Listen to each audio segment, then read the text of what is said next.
Le Notre Père est une prière. C'est bien sûr une prière programme, puisque Jésus la donne en quelque sorte aussi pour accompagner ses disciples dans la foi, mais c'est une prière. Elle est là pour nous aider à dialoguer avec Dieu, elle est là pour nous aider à parler avec Dieu, et c'est aussi le dialogue de l'âme avec elle-même.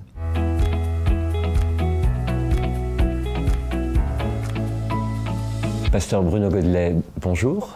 Bonjour. Vous êtes nouvellement pasteur au temple de l'église réformée au Batignolles à Paris. Église protestante unie de France au Batignolles. C'est ce que le conseil presbytéral m'a recommandé de dire partout. Et vous êtes aussi docteur en philosophie. Vous avez sorti déjà 2 livres chez Olivetan, un sur les confessions de foi protestantes. Alors le Credo revisité en 2015. Et vous sortez prochainement un livre sur le Notre Père. Pourquoi ce terme revisité ? Ah oui, alors c'est effectivement le Notre Père revisité également. Donc c'est une collection en fait que l'éditeur m'a proposée après la rédaction du Credo revisité. Alors le Credo revisité, il faut quand même en dire un mot, peut-être ça permettra d'éclairer la question du pourquoi y a-t-il un deuxième volet et encore d'autres qui sont attendus. Donc le Credo revisité est né du souci du théologien, du philosophe chrétien de redire la foi dans la modernité. On voit bien qu'avec la modernité triomphante, la rationalité a muté. Il y a les prémodernes qui pensent à partir des connaissances qu'ils possèdent et des savoirs et de la rationalité prémoderne. Et puis il y a les modernes. C'est inédit dans l'histoire des sociétés qui pensent à partir de la raison. Et donc cette modernité va entraîner des changements dans tous les domaines, grâce aux sciences qui ont excellé dans tous les domaines. Et du coup, la foi est sommée de pouvoir se redire dans des catégories des modernes. Alors c'est un vieux projet des théologiens depuis le 19e siècle, fin du 19e siècle, début du 20e siècle, de redire la foi, de redire l'Évangile dans les langages de la modernité. Donc le Credo revisité s'inscrit lui aussi dans cette dynamique et finalement en regardant l'histoire on s'aperçoit que les pères de l'Église, les réformateurs, à chaque fois qu'ils ont voulu redire la foi, ont fait référence, se sont référés à ces textes anciens, paradigmatiques de la foi de l'Église. Donc le Credo, le Notre Père, le Décalogue, peut-être encore d'autres textes emblématiques. Celui qui va sortir, c'est le Notre Père. Vous le revisitez. Pouvez-vous nous en dire plus sur cette revisite? Est-ce que c'est un peu comme aujourd'hui, on revisite un dessert traditionnel pour le présenter de manière plus moderne? Le mot revisiter est un mot herméneutique. Il fait référence au cercle de la compréhension dans lequel se meut l'esprit lorsqu'il va du sujet à son objet. C'est par des allées et venues successives, on parle de cercle parce que ce sont des allées et venues successives, que la pensée progresse, que la compréhension progresse, et que l'on interprète, puisque interpréter et comprendre, c'est la même chose.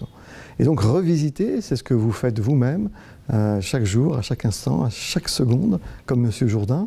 Vous revisitez constamment les choses, le sens des choses, ce qui vous permet de les comprendre. Alors apparemment, le Notre Père est issu du Kaddish, de la prière de la synagogue. Vous partez de cette origine? Non, ce n'est pas une hypothèse que j'ai retenue.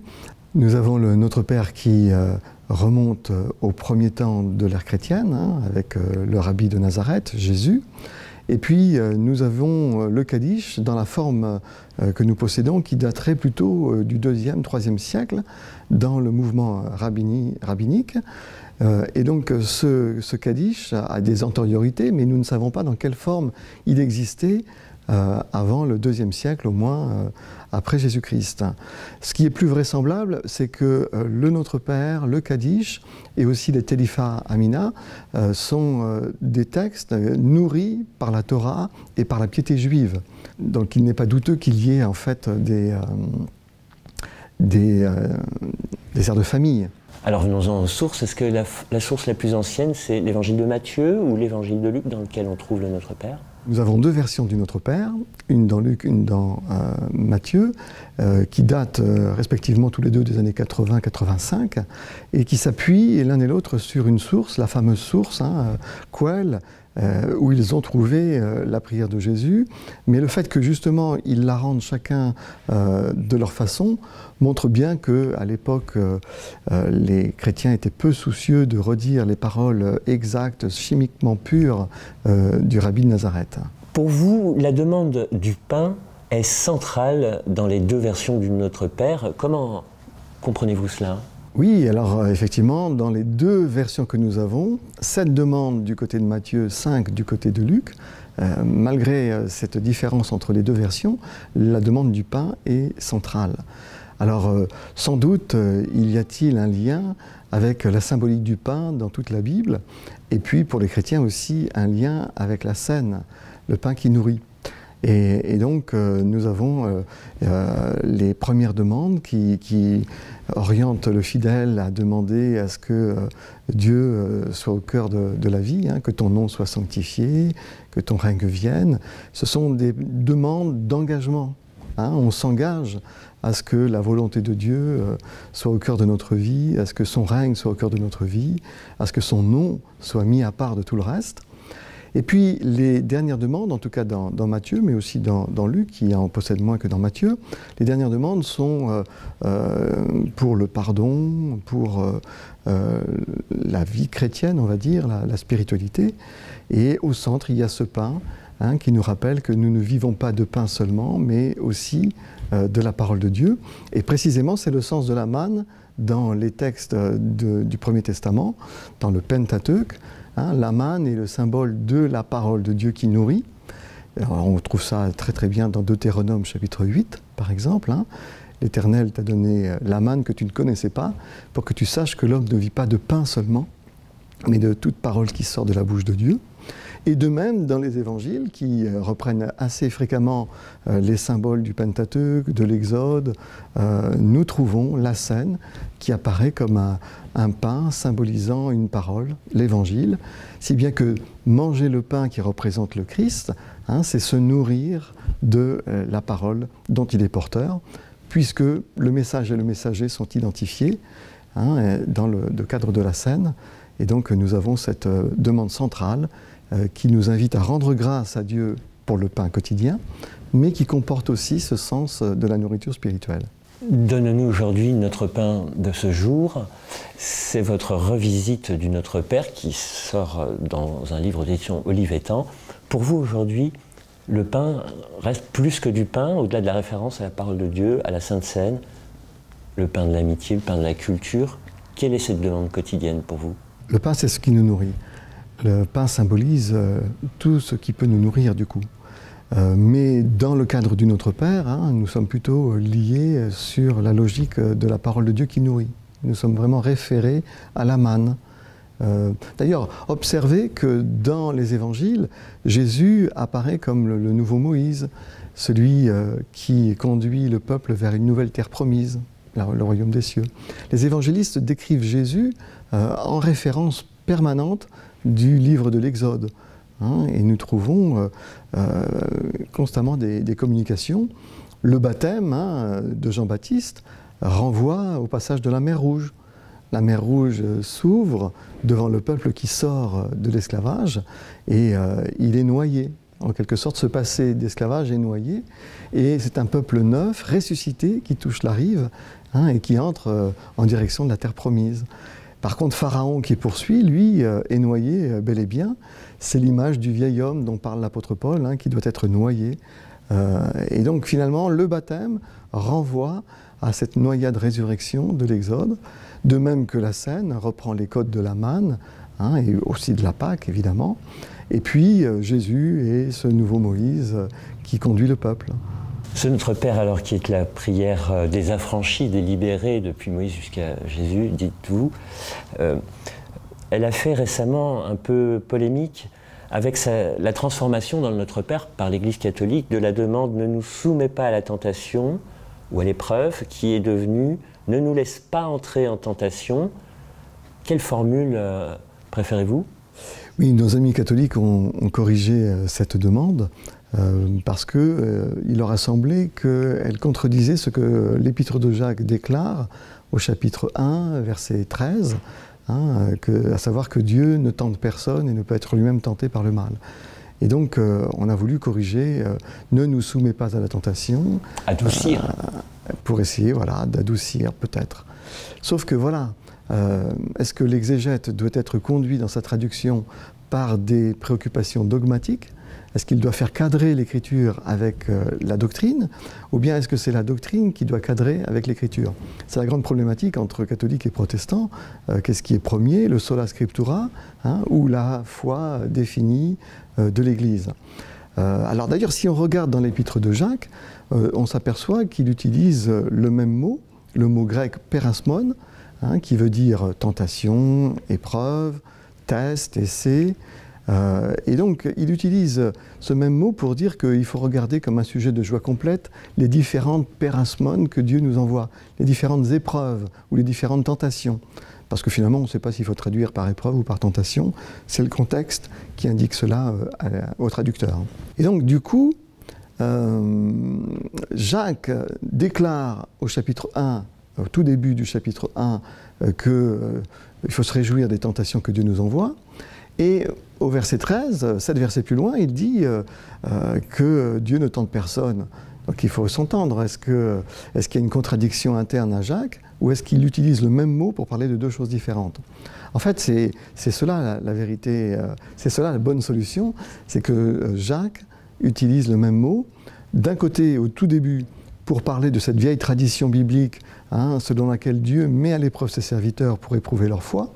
Donc du coup, Dieu est bien celui qui tente. Le Christ lui-même est conduit au désert Exactement. pour y être tenté. Le Christ lui-même, dans le Nouveau Testament, est conduit au désert pour y être tenté, et c'est le même mot, tenté ou éprouvé. C'est ce que Jacques défend dans les premiers versets de son premier chapitre. Alors que quand il parle de la tentation au verset 13, auquel Dieu ne conduirait pas le fidèle, là on est plutôt sur la question de la morale, c'est plutôt la tentation de la chair à laquelle il faut résister d'après Jésus, la chair est faible, et donc ce sont deux ordres différents. Alors est-ce que le Notre Père se réfère plutôt à la mise à l'épreuve du fidèle, ou est-ce que le Notre Père se réfère à la question de la morale, la chair qui est faible? Je suis, pour ma part, plutôt convaincu qu'il utilise le mot perasmon, tentation ou épreuve, dans le sens vétérotestamentaire, c'est-à-dire dans le sens du Premier Testament, où Dieu met ses serviteurs à l'épreuve pour parfaire leur foi. Et c'est arrivé aussi, encore une fois, à Jésus avec les tentations au désert. Et donc du coup, est-ce qu'il faut corriger? Je ne le pense pas. D'ailleurs, si on prend le grec, on s'aperçoit que le verbe dans le grec est un verbe où Dieu est actif. C'est lui qui apporte le fidèle dans la tentation. Et ce n'est pas le fidèle qui est lui-même tenté, selon sa propre chair, de faire le mal. Donc, si on traduit « ne nous laisse pas emporter dans la tentation », du coup, c'est le fidèle qui est actif, et c'est Dieu qui est passif.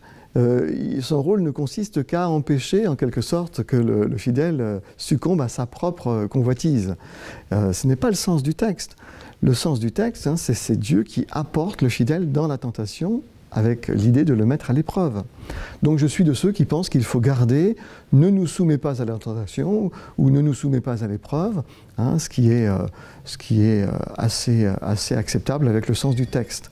Et voilà pourquoi, dans le livre, dans le Notre Père revisité, j'ai défendu cette posture. Vous avez remarqué dans l'Église réformée, dans l'Église protestante unie de France, une adoption de la nouvelle version ou un maintien de l'ancienne, ne nous soumet pas à la tentation?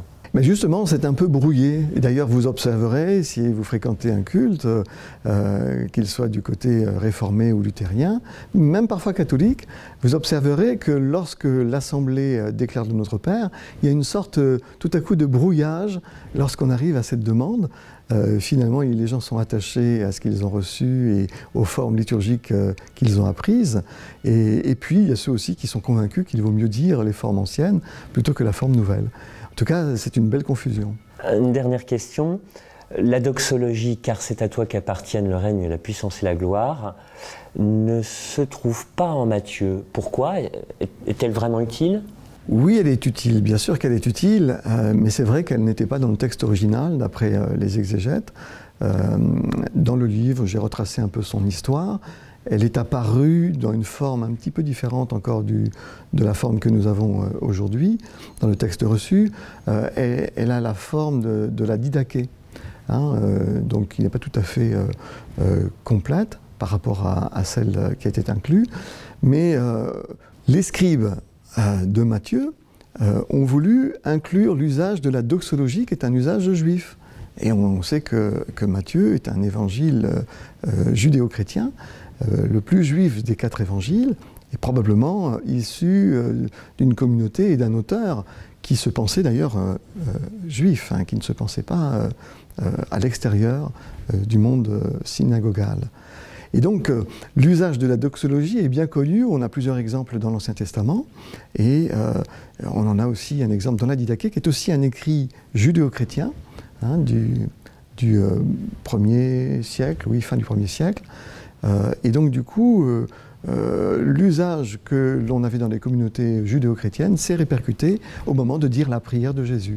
Et petit à petit, les scribes l'ont inclus et modifié, complété dans leurs manuscrits.